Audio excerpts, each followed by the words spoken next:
కొబ్బరి నీళ్లు ఏదో దాహం వేస్తేనో వేడి చేసిందనో తాగుతూ ఉంటారు చాలామంది. కానీ ఈ కొబ్బరి నీళ్లలో ఎన్నో ఔషధ గుణాలున్నాయని అంటున్నారు వైద్యులు. డీహైడ్రేషన్ సమయంలో కొబ్బరి నీరు తీసుకుంటే శరీరానికి తగిన శక్తి లభిస్తుంది.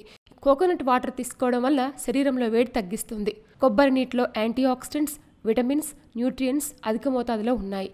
ఇవి శరీరంలోని చెడు వ్యర్థాలను తొలగించి శరీరానికి కావలసిన పోషక విలువలను అందిస్తాయి. తరచూ కొబ్బరి నీరు తాగడం వల్ల అలసట, ఒత్తిడి నుండి ఉపశమనం పొందొచ్చు. ఆయుర్వేదం ప్రకారం కొబ్బరి నీరు జీర్ణ వ్యవస్థను మెరుగుపరుస్తుంది. అంతేకాదు ఈ నీటిని తీసుకోవడం వల్ల మూత్రపిండాల్లో ఏర్పడిన రాళ్లను తొలగించేందుకు కూడా ఉపయోగిస్తారు. ఈ నీళ్లను చర్మంపై రాసుకుంటే శరీరంపై గల పొక్కులు, ర్యాషెస్ తగ్గిపోతాయి. కొబ్బరి నీళ్లకు అంతటి ప్రాధాన్యత ఉంది. కొబ్బరి నీరు తాగడం వల్ల ఆరోగ్యమే కాదు, అందం కూడా రెట్టింపు అవుతుంది. ఉదయాన్నే గ్లాస్ కొబ్బరి నీరు తాగి చూడండి, మీకే తేడా కనిపిస్తుంది. కొబ్బరి నీరు చర్మాన్ని కాంతివంతంగా మార్చేలా చేస్తుంది.